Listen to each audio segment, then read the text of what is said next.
Apakah hukum orang perempuan iring jenazah ke kubur? Hukumnya makruh. Haram? Tidak haram. Kata Aisyah, kami dilarang ziarah mengikut jenazah atau ke kubur, tapi tidak dilarang dengan larangan yang putus.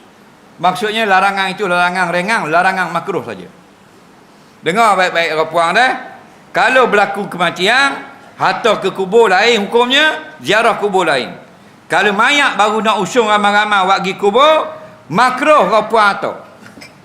Tapi kalau dah tanang dah dalam kubur, sunat puan ziarah. Lain beza tu dah.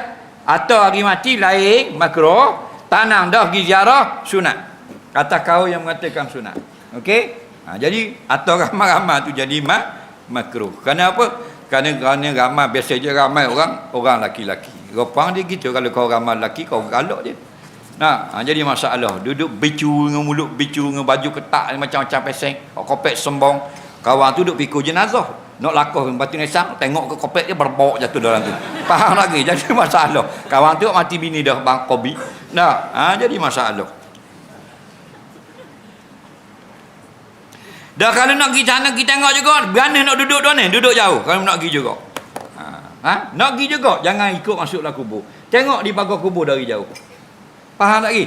Sudah memadai. Sekarang petang, ajak adik, tunjuk kubur mak, nak pergi tengok kubur mak, ziarah kubur mak, tak ada orang dah. Pergi ziarah. Hukumnya sunat, boleh pahala. Tahu tak?